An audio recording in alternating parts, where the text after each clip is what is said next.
यह श्री स्वामी कथासार नामक ग्रंथ सरल सोपान है उस महान विभूति राष्ट्रगुरु श्री पीताम्बरा पीठाधीश्वर दतिया श्री स्वामी जी महाराज के संपूर्ण दर्शन का, उन सभी भक्तों के लिए जिन्होंने स्वामी जी महाराज के अपने भौतिक नेत्रों से दर्शन किए हों अथवा न किए हों। इस ग्रंथ की महिमा का वर्णन अवर्णनीय है, अस्तु इसकी एक एक पंक्ति स्वामी जी महाराज के सामीप्यता की द्योतक और साक्षी है। किसी महान शिष्य और भक्त का मानव समाज के लिए यह वरद ग्रंथ एक वरदान ही है। जिन्होंने स्वयं का अस्तित्व दासानुदास के रूप में केवल अपने गुरु के चरण रज को ही बताया और स्वयं के नाम को प्रकट नहीं किया। धन्य हैं ऐसे भक्त और उनकी भक्ति। ऐसे शिष्य और भक्त के चरणों में हमारा कोटि कोटि साष्टांग प्रणाम। श्री गणेशाय नमः। श्री स्वामी कथासार अष्टम अध्याय अध्याय 8। हे महामाया भवानी जगदम्बे। दिव्य अपराध क्षमा स्तोत्र में आदि शंकराचार्य जी ने लिखा है, एक बार भी जो तुम्हारा नाम उच्चारण करता है मधुपाक के समान उसकी वाणी हो जाती है। जगत जननी महाविद्या महालक्ष्मी, आपके सेवा क्रम को लेकर यदि कलह भी उपस्थित हो जाए तो भय का कारण नहीं होता। निज स्वरूपानंद में अवस्थित लक्ष्मी को अपेक्षा ही क्या है। हे रुद्राणी माता पार्वती, आपके अतुल प्रभाव को ब्रह्मा विष्णु महेश भी नहीं कह सकते, क्योंकि ये सगुण देव तो आपके अधीन हैं। आप ही इस स्थूल जगत को पंच भौतिक रूप प्रदान करती हैं तथा समस्त जगत को स्थिर किए हुए हैं। आपसे ब्रह्म व्यक्त होकर अनेक प्रकार की लीलाओं को कर रहा है। अवतार भी शक्ति का ही होता है। एक बार नेपाल भ्रमण के दौरान हे आदिदेव, आप एक पाठशाला में ठहरे। पाठशाला के शिक्षकों ने विनती की कि हम लोगों को परम कल्याण का मार्ग बताकर मंत्र इत्यादि देकर कृतार्थ करें। हे तत्पुरुष, उनका विश्वास देखने के लिए आपने कहा, यह मार्ग बहुत ही कठिन है, इसलिए हम हर व्यक्ति को उपदेश नहीं करते हैं। शास्त्र कहता है अधिकारी देखकर साधना बतानी चाहिए। इसके उत्तर में एक शिक्षक ने कहा, हे नारायण श्री महाराज, किसान बीज बोते समय इस बात की चिंता नहीं करता है कि कौन सा बीज उगेगा और कौन सा नहीं। आप तो कृपा करके सबको मार्ग बताएं। जो ग्रहण कर सकेंगे वे स्वयं ही ग्रहण कर लेंगे। श्री प्रभु ने यह घटना अपने भक्तों को सुनाई और कहा, यह बात हमें प्रिय लगी और तब से प्रभु इस ओर और उदार हो गए। एक बार आपके एक सेवक भक्त श्री राम नारायण वैद्य ने जिज्ञासा व्यक्त की, प्रभु आप सन्यासी हैं, फिर आपका तंत्र मंत्र इत्यादि से क्या प्रयोजन।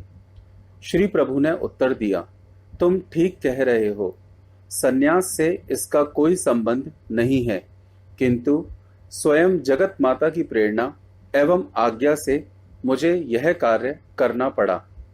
यह भी ब्रह्म विद्या ही है। अस्तु। भ्रमण करते हुए आप बयाना जिला भरतपुर पहुंचे। हे प्रभु, जहां आप ठहरे हुए थे वहां पड़ोस में ही एक सज्जन के घर चोरी हो गई। व्यथित व्यक्ति ने चोरी का पता लगाने हेतु ब्यावर कस्बे से एक ब्राह्मण को बुलाया। वह तांत्रिक था। उस ब्राह्मण ने आकर मिट्टी के घड़िया में कुछ उड़द भरवाए और फिर एक कागज पर कुछ मंत्र लिखकर उसे रात्रि के समय उन उड़दों में गाड़ दिया और कहा, इन उड़दों के ऊपर प्रातः चोर का नाम लिखा मिलेगा। प्रातःकाल देखा तो उड़दों के ऊपर काली स्याही में चोर का नाम लिखा था। इस घटना ने प्रभु आपके जीवन में भारी मोड़ ला दिया, जिससे आपको मंत्र शास्त्र में प्रवृत्त होने की प्रेरणा हुई कि यह कोई अद्भुत विद्या है, इसकी खोज की जाए। भ्रमण काल में भी ऐसे ही जगन माता की प्रेरणा से घूमते हुए पंजाब पहुंचे और एक महंत के स्थान पर ठहरे। माता की लीला से वह महंत जी अचानक बीमार हो गए। उन्हें खून की उल्टी और तीव्र दस्त होने लगे। शिष्यों ने अधिक से अधिक धन खर्च करके उनका उपचार कराया, परंतु उनकी हालत बिगड़ती ही गई। ऐसा समझा जाने लगा कि उनका अंत समय निकट है। ऐसी स्थिति में एक प्रातः शिष्य लोग उनके उपचार व्यवस्था के लिए कहीं जा रहे थे। उन्हें एक वृक्ष के नीचे एक महात्मा ध्यानस्थ दिखाई दिए। वे शिष्य वहीं बैठ गए। जब महात्मा जी की समाधि भंग हुई तो शिष्य ने हाथ जोड़कर प्रार्थना की कि वह उनके गुरुजी को अच्छा करने की कृपा करें। महात्मा जी ने 5 यंत्र बनाकर दिए और कहा, 4 यंत्र तो छुआरे की गुठली निकालकर उसके अंदर रख चारपाई के चारों पायों के पास गाड़ देना। 5वां यंत्र एक कोरे घड़े में रखकर 1 रुपया डालकर घट को बंद कर देना, उसे सिरहाने रख देना। दूसरे दिन प्रातः घट खोलना और यदि रुपया वहां से न मिले तो समझ लेना तुम्हारे गुरुजी अच्छे हो जाएंगे। प्रातः घट खोला गया तो रुपया गायब था।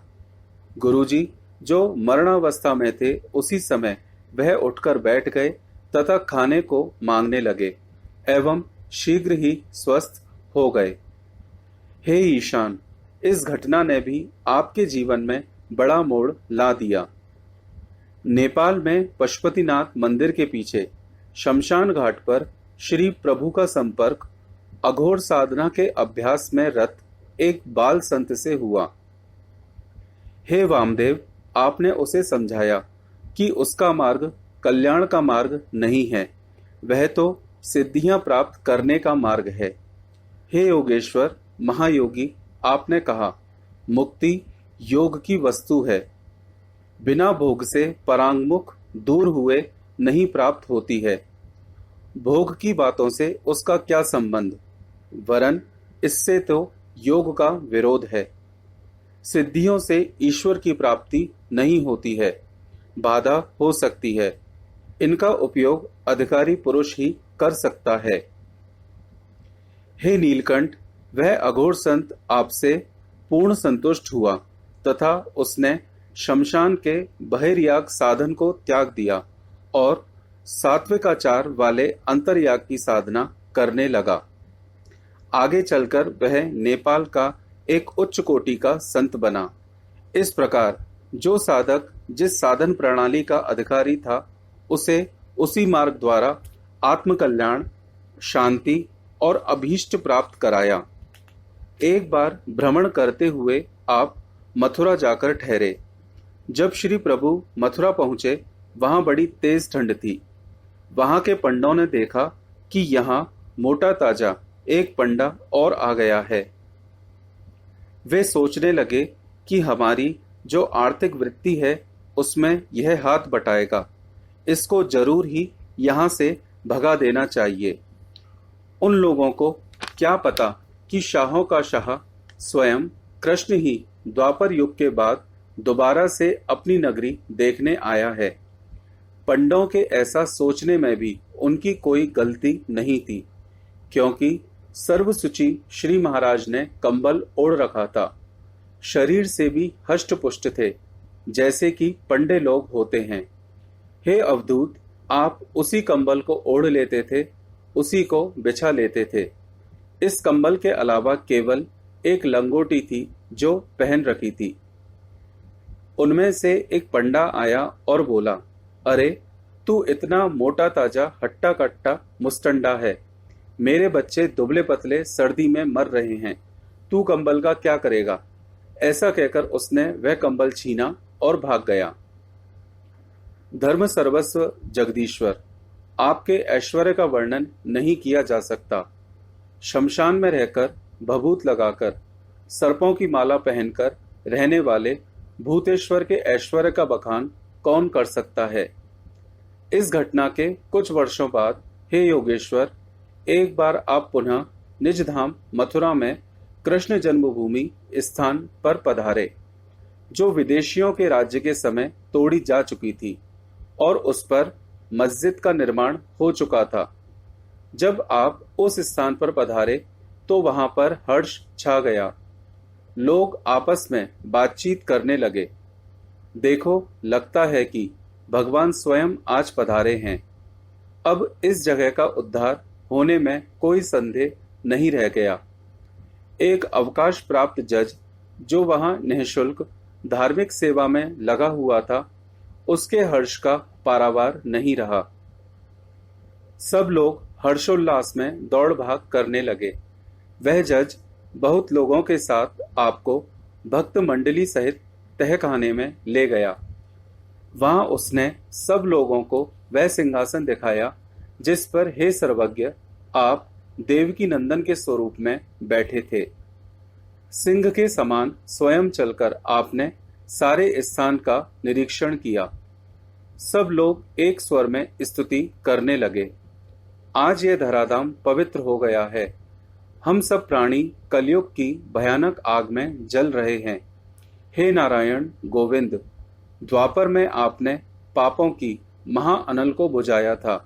उसी प्रकार हम लोगों को अब विश्वास हो गया है कि निश्चय ही कलयुग का प्रभाव समाप्त होगा और प्रार्थना है कि प्रभु यहाँ का जीर्णोद्धार सफल हो और हम लोगों को शांति मिले।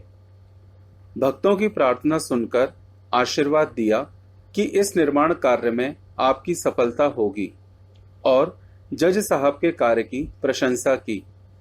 उसी समय आपके भक्त वैद्य राम नारायण जी ने निवेदन किया कि प्रभु, कृष्ण जन्मभूमि पर मैं गरीबों के लिए एक निःशुल्क अस्पताल बनवाना चाहता हूँ, जिसके लिए जमीन तय हो गई है। आपके चरणारविंद उस जमीन पर चिन्ह छोड़ दें तो यह काम भी सफल हो जाएगा। कृपा निधान ने वैद्य जी की प्रार्थना स्वीकार कर ली तथा कृष्ण जन्मभूमि पर निःशुल्क अस्पताल का शिलान्यास किया। फिर वहां से दतिया वापस पधार गए। जय जय जय सद्गुरु समर्थ। हे प्रभु, किसी से याचना न करना ही आपका दृढ़ निश्चय रहा है। अपने शिष्य समुदाय को प्रायः एक शेर कहा करते थे, दस्ते सवाल लाखों ही ऐबों में ऐब है, जिस दस्त में यह ऐब नहीं दस्ते गैब है। जिस व्यक्ति में किसी से कुछ मांगने की आदत होती है वह उसका बहुत बड़ा दोष होता है। जिस व्यक्ति में यह दोष नहीं होता तो वह तो देवीय विभूति ही है। वह हाथ तो परमात्मा का ही समझो। आपके जीवन में यह चरितार्थ देखकर हम भक्तों में भी इस मार्ग पर चलने की इच्छा जागृत हुई है। कृपा कर शक्ति प्रदान करें। अपने भ्रमण काल में काशी से पदयात्रा करते हुए अपने 2 गुरु भाइयों के साथ आप चले। आप तीनों ने संकल्प किया कि वे भिक्षावृत्ति नहीं करेंगे, केवल जो बिना मांगे ही प्राप्त होगा उसे ही ग्रहण करेंगे। पैदल यात्रा का मार्ग काशी से हरिद्वार तक गंगा तट को ही निश्चित किया। किसी तरह वाराणसी से कानपुर तक तो पहुंच गए, पर उन्हें कहीं भोजन नहीं मिला। एक साथी क्षुधा की तीव्रता को सहन न कर सका और वह अपने संकल्प को तोड़कर आप लोगों का साथ छोड़कर किसी अन्य स्थान को चला गया। श्री प्रभु के साथ केवल एक साथी रह गया।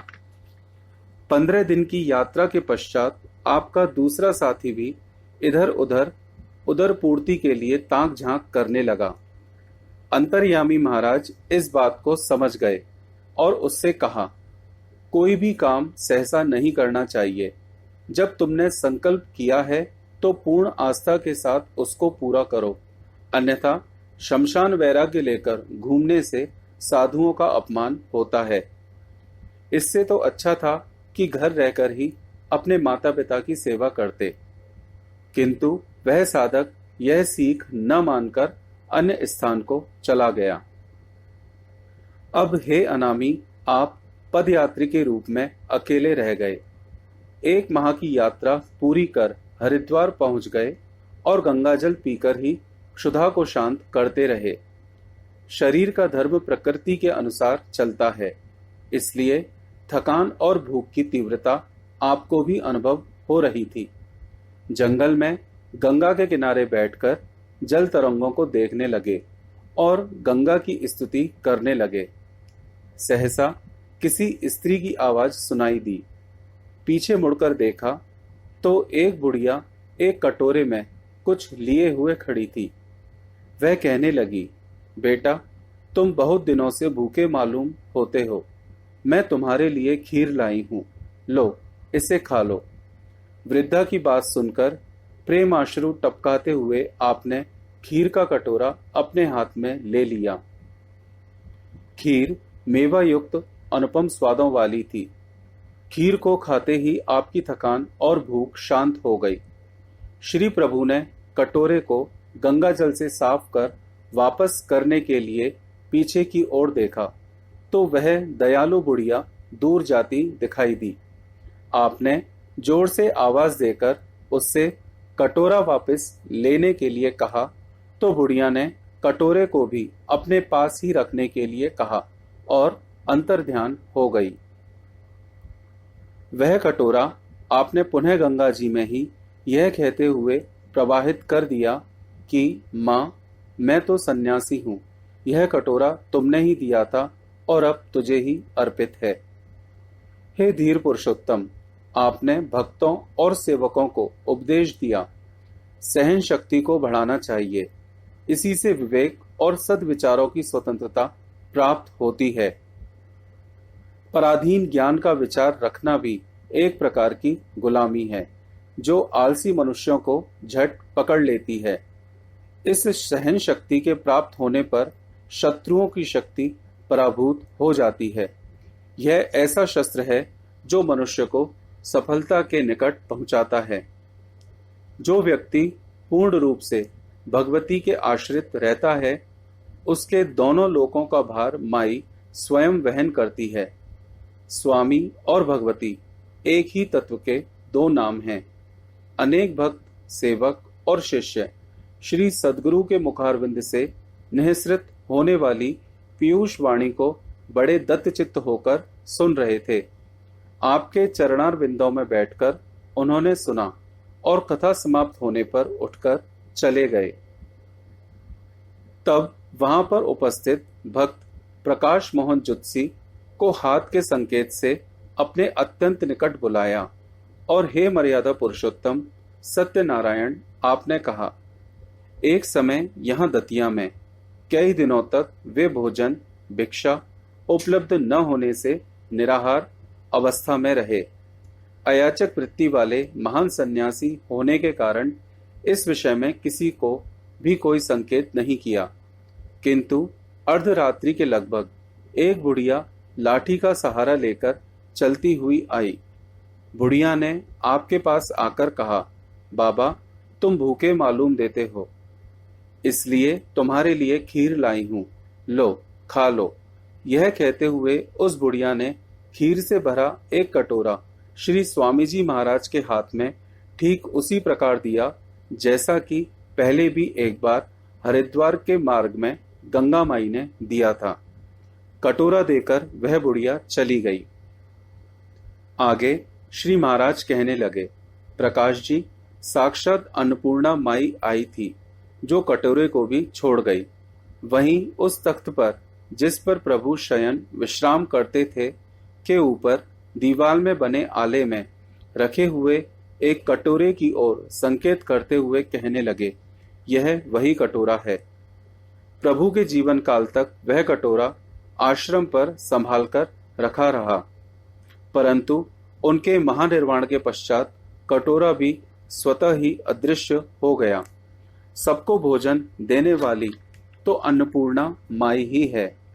स्वयं उनके पति काशीराज ने भी उन्हीं से भिक्षा प्राप्त की थी। इसलिए हे सद्गुरुनाथ, आप यही शिक्षा देते रहते कि जो यह कहता है या समझता है कि वह अन्य के भोजन का भी प्रबंध करता है, तो ऐसा व्यक्ति अज्ञानी है।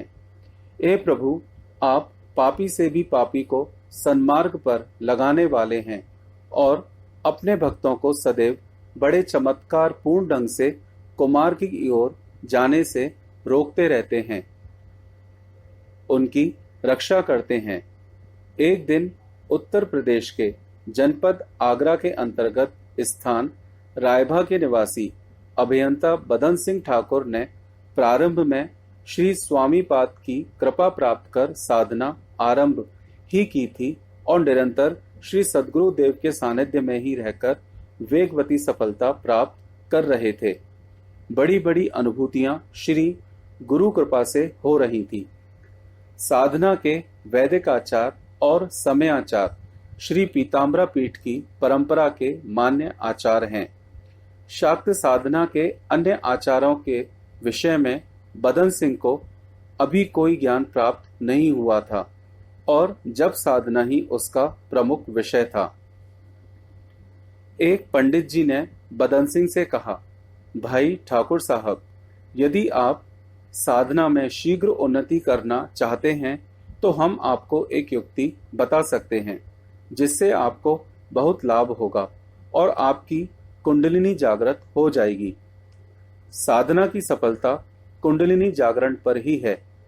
अभी तक बदन सिंह केवल इतना ही जानता था कि इस देह में इस नाम की जीवनी शक्ति होती है जो सुषुप्त अवस्था में रहती है और जप आदि द्वारा वह जाग जाती है।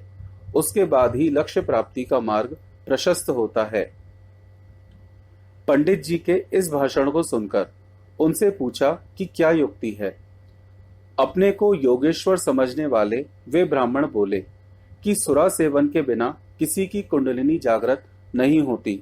जब साधक सुरा का सेवन करता है तो उसके मुख में जाने वाली सुरा का पान उसके शरीर में रहने वाली कुंडलिनी ही करती है, जिससे वह शीघ्र जागृत हो जाती है।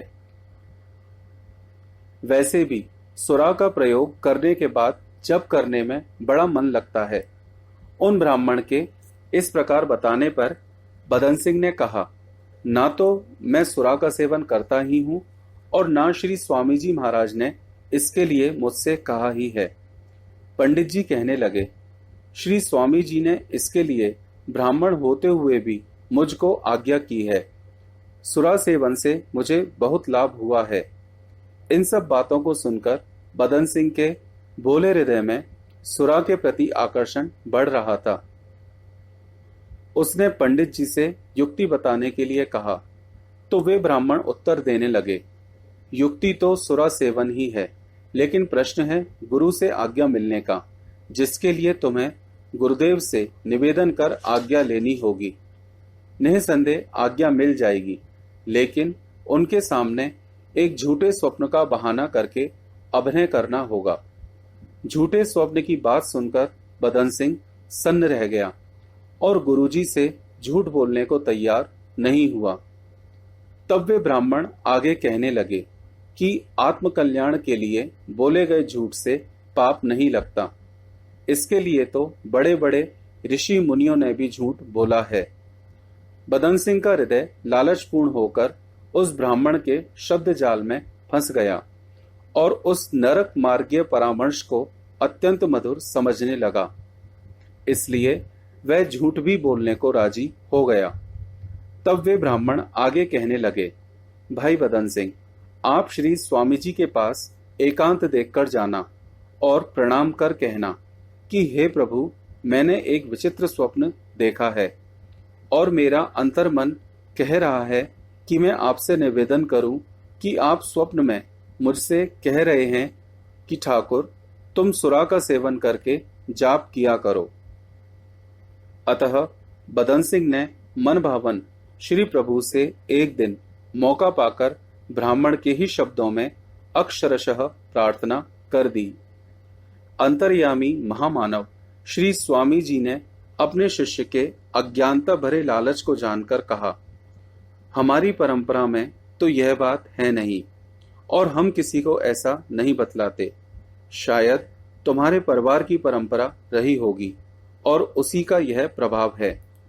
हे दयानिधि, अपने शिष्य को कुमार्ग पर चलने से रोकने की इच्छा से ही आपने बदन सिंह को सुरा सेवन की आज्ञा देते हुए कहा, यदि तुम सुरा सेवन करना चाहते हो तो शास्त्रीय विधि से सुरा शोधन के पश्चात जप करने से पूर्व केवल 1 या 1.5 तोले ले सकते हो, इससे अधिक नहीं। शोधित सुरा को तीर्थ, कारण और अमृत आदि नाम दिए गए हैं। मंदबुद्धि बदन सिंह श्री स्वामी जी के स्पष्ट शब्दों को भी नहीं समझ सका।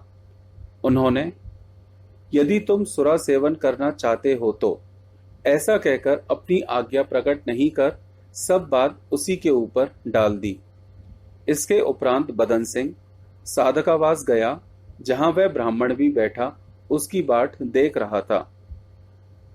आज्ञा मिल जाने की सुनकर वह बहुत प्रसन्न हुआ और बदन सिंह से रुपये लेकर बाजार से 1 पौवा वारुणी और कुछ नमकीन भजिया ले आया और सुरा शोधन करने लगा।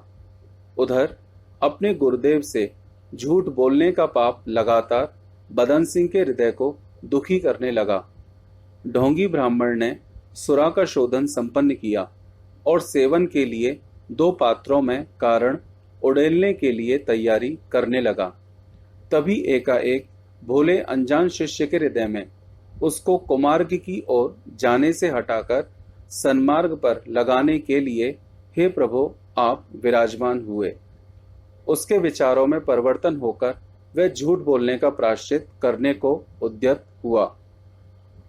इसलिए उस ब्राह्मण को तीर्थ को पात्र में उड़ेलने से रोककर प्रभु के पुनः दर्शन प्राप्त करने चला गया।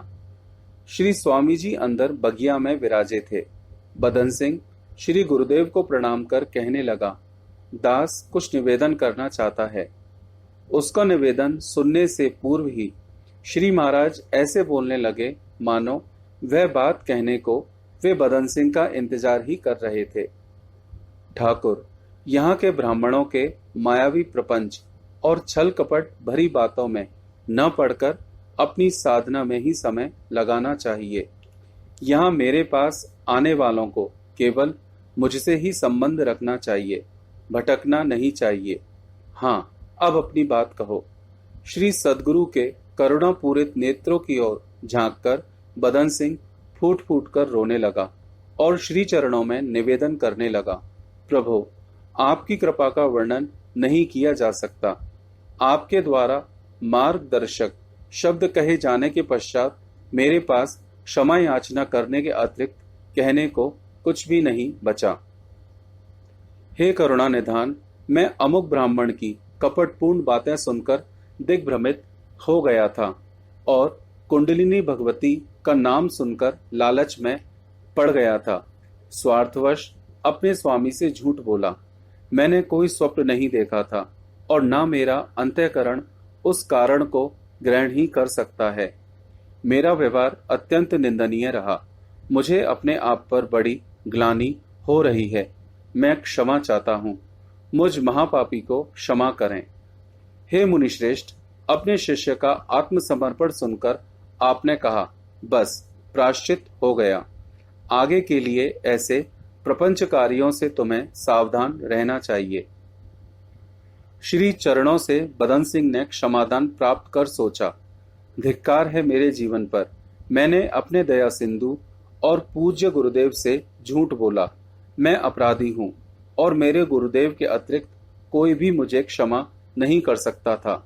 इसलिए रोते रोते बदन सिंह ने कहा, हे तत्वातीत, जीवन के अंतिम क्षणों में 2 बातों का मुझे निश्चित ही गर्व रहेगा कि मेरे जैसा पापी नहीं और तेरे जैसा दाता नहीं हुआ और न होगा।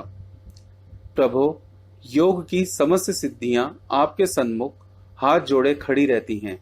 आप अपने भक्तों को अनायास कृपा करके जो चाहे सो प्रदान कर देते हैं। इस प्रकार आप लीला करके कृपा करते हैं।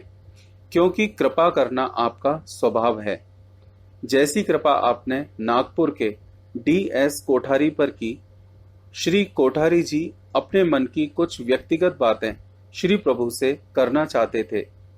कई बार प्रयास करने पर भी श्री प्रभु ने उन्हें बात करने का मौका नहीं दिया। तो बेचारे कोठारी जी सोचने लगे कि श्री प्रभु तो सुनते नहीं हैं, मैं माता को ही अपने मन की बात सुनाकर घर वापस चला जाता हूँ। ऐसा निश्चय कर उन्होंने माता से मन ही मन कहा, श्री प्रभु तो कुछ सुनते नहीं, तुम ही मेरी बात सुन लो। तभी श्री प्रभु ने अंदर वाटिका से गंभीर आवाज में कहा, कोठारी जी यहीं आ जाइए और हमें ही सुना दीजिए। कोठारी जी अवाक और अश्रुपूर्ण नेत्रों से श्री प्रभु के चरणों में जा गिरे और बार बार क्षमा याचना करने लगे। भगवान किस आचरण से प्रसन्न होते हैं यह समझ में नहीं आता। गुरु के निर्मल ज्ञान की कृपापूर्ण चाह हम रखें। वही शिव है, वही शक्ति है। भक्त प्रेमदास जिनको श्री प्रभु की दया से जीवन दान मिला था, किसी कारणवश होशंगाबाद पहुंचे तो उन्हें ध्यान आया कि कामना वर्षक श्री महाराज बहुधा अपने भक्तों से कामाख्या देवी के दर्शनों को तथा नर्मदा का नाभि स्थान हंडिया के सिद्धनाथ मंदिर, जहां ऋषि मार्कंडेय का स्थान भी है, दर्शनों के लिए कहते थे। इसी स्थान पर देवाधिदेव श्री महाराज ने 2 वर्ष तक घोर तपस्या की थी। प्रेमदास को आता देखकर श्री प्रभु मुस्कुराए और कहा, वहां भजन तो खूब मन लगाकर किया, अब तुम्हारा मंत्र सिद्ध हो गया, और बड़े हर्षित हुए। प्रेमदास साष्टांग प्रणाम करके उठे तो उनकी आंखों से अश्रुधाराएं बह रही थी। अपने भाग्य की सराहना कर रहे थे। प्रेमदास ने अपने स्वामी की स्तुति की, हे कृष्ण राधा माधव, करने कराने वाले तो आप ही हैं, मुझे अहंकार में मत डालिए। महाभारत युद्ध में अर्जुन के रथ की ध्वजा में हनुमान जी बैठे थे। अर्जुन के बाण से कर्ण का रथ बहुत दूर चला जाता, किंतु कर्ण के बाण से अर्जुन का रथ थोड़ा पीछे हटता था। अर्जुन को अहंकार हो गया। तब हे कृष्ण आपने हनुमान जी को ध्वजा से अलग हो जाने का इशारा किया। कर्ण का बाण छूटा, अर्जुन का रथ कोसों दूर जा गिरा। हे लोकपालक, मैं आपकी कृपा से ही सिद्धनाथ गया, आपकी कृपा से ही मंत्र सिद्ध हुआ और आप मुझे इसका श्रेय दे रहे हैं। श्री प्रभु, पहले आपने जीवन दान दिया था, अब परलोक भी सुधार दिया। क्या तुझ पर निसार करूं, क्या पास है मेरे, कुर्बान तेरे कदमों पर मोहताज का सर है।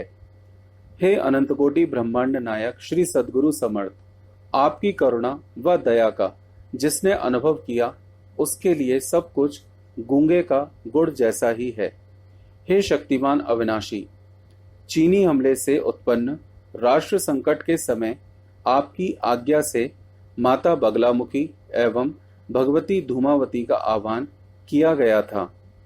माता धूमावती का आभार प्रकट करने हेतु उज्जैन यात्रा कार्यक्रम बनाया गया। उज्जैन में माता धूमावती के स्थान को वहां के सामान्य जन भूखी माई के नाम से जानते हैं। यह यात्रा आपके भक्त सूर्यदेव जी की जीभ से करनी थी। हे कुबेर का भंडार भरने वाले नारायण, आपकी यात्रा की खबर आश्रम में आने वाले धनपतियों को लगी तो उन्होंने अपनी आलीशान वातानुकूलित कारें इस यात्रा हेतु बड़ी श्रद्धा व विनम्रता से देनी चाहिए। यह भी कहा, यात्रा लंबी है, सूर्यदेव की जीप का कोई भरोसा नहीं, कहाँ खड़ी हो जाए, गर्म हो जाए, गर्मी के दिन हैं। लेकिन गरीब परवर, आपने फरमाया सूर्यदेव की जीप से नहीं जाऊंगा तो उनका मन दुखेगा, गाड़ी खराब होगी तो थोड़ा कष्ट ही तो होगा, लेकिन उसका मन तो नहीं दुखेगा। श्रीनिवास, आपने सूर्यदेव की पुरानी जीप से ही यात्रा की। इतना ही नहीं, साथ में किसी पूंजीपति को चलने तक की इजाजत नहीं दी। गरीब नवाज, दूसरों के कष्टों का अनुभव करने वाले आपकी बंदा नवाजी पर बंदों को नाज है। आपको शत शत प्रणाम। भक्तों को पतित पावन ने अपने भ्रमण काल की लीलाओं से जो आदर्श प्रस्तुत किए हैं, वे हम सब का मार्ग प्रशस्त करें। श्री स्वामी कथासार की इन कथाओं को जो व्यक्ति भक्ति पूर्वक सुनता और इनका नित्य पाठ करता है, उसको श्री स्वामी जी की कृपा प्राप्त होकर कल्याण का मार्ग सरलता पूर्वक प्राप्त हो जाता है। श्री पीताम्बरा माई को अर्पण है।